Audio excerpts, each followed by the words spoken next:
Hello student, आज हम आप लोगों को सेरेट फ्रेनेट फॉर्मूला प्रूव करके दिखाएंगे। इसमें 3 फॉर्मूले होते हैं। जो है पहला है D T cap by D S equal to K N cap, and second is D N cap upon D S equal to tau B cap minus K T cap, and third is D B cap upon D S equal to minus tau N cap, जिसमें कि जो T cap है वो T cap है, N cap है and B cap है, ये सभी यूनिट वेक्टर हैं। जो टी कैप है वो टेंजेंट यूनिट वेक्टर है, एन कैप है वो नॉर्मल यूनिट वेक्टर है, एंड बी कैप जो है वो बाय नॉर्मल यूनिट वेक्टर है। वहीं अगर के और हम टाउ की बात करें तो ये जो के है इसे एक तरह से हम कप्पा कहते हैं। तो ये है कर्वेचर, ये जो के है कर्वेचर को शो कर रहा है, और जो टाउ है ये टॉर्शन है। तो सेरेट फ्रेनेट फॉर्मूला जो होता है ये तीनों वेक्टर का, यानी कि normal vector and tangent vector and by normal vector के बीच में रिलेशन बताता है। तो ये रिलेशन ही डिफाइन करता है। अब हम आगे इसके प्रूफ करेंगे। पहला तो हम लिखेंगे टू प्रूव, क्या प्रूफ करना है हमें, D T cap upon D S equal to K N cap, ये हमें क्या करना है, प्रूफ करना है। तो अब हम आगे प्रूफ करना स्टार्ट करते हैं।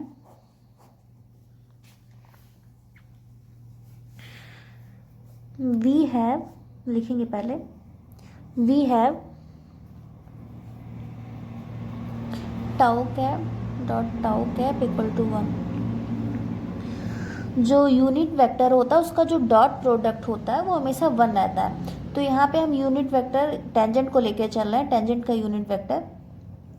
तो जो ये टेंजेंट यूनिट वेक्टर है उसका जो डॉट प्रोडक्ट होता है वो 1 होता है। हमने पढ़ा भी है इसको, जैसे आई कैप इक्वल टू जो होता है 1 होता है। अगर आई कैप एंड जे कैप आ जाता है तो इनका जो डॉट प्रोडक्ट होता है वो 0 होता है। तो वही चीज़ है यहाँ पे।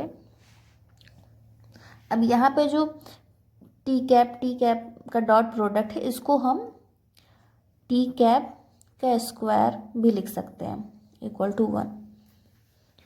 तो अब हमें प्रूफ क्या करना था, D T cap by D S. तो यहाँ टी कैप तो ऑलरेडी है, हमें क्या चाहिए, इधर डिफ्रेंशिएशन चाहिए यानी डी चाहिए और इधर नीचे डी एस चाहिए। तो उसके लिए हम क्या करेंगे, हम ऐसे इस चीज़ को डिफ्रेंशिएट करेंगे। तो अब हम लिखेंगे on differentiating with respect to s we get, तो डिफ्रेंशिएट करने पे हमें मिल जाएगा 2t cap dot D T cap by D S equal to, यहाँ 0 हो जाएगा, कांस्टेंट का जो डिफ्रेंशिएशन होता है वो 0 हो जाता है। तो दैट इज़, अब हम इसको ऐसे भी लिख सकते हैं T cap dot D T cap by D S equal to 0।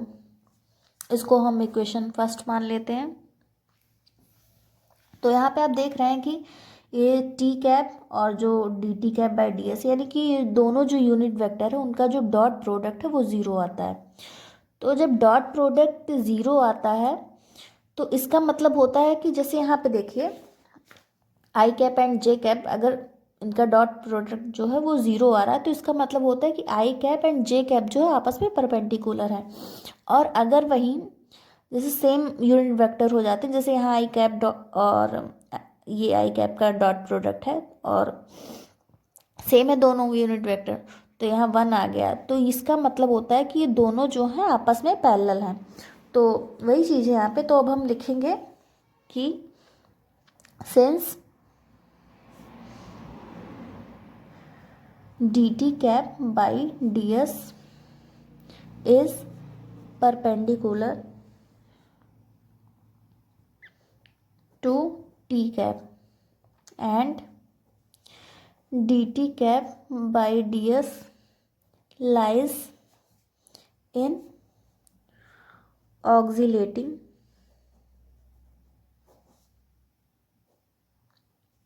Plane.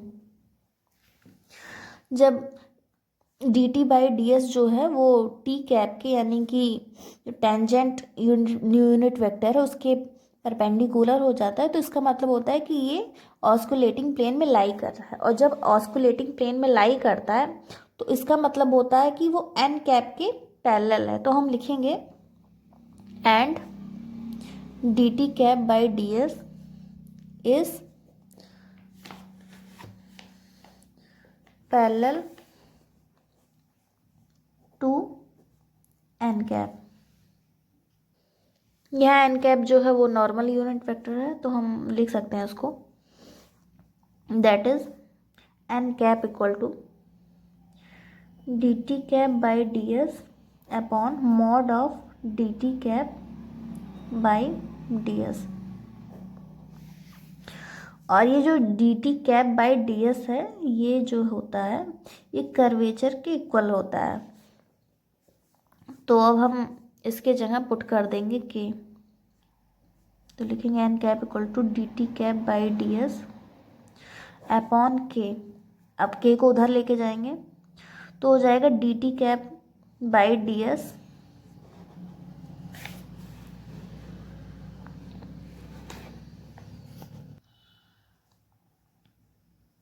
Equal to K N cap. तो ये हमारा जो है फर्स्ट इक्वेशन जो है वो प्रूव हो गई। अब हम नेक्स्ट वीडियो में इसका जो सेकंड इक्वेशन है उसे प्रूव करेंगे।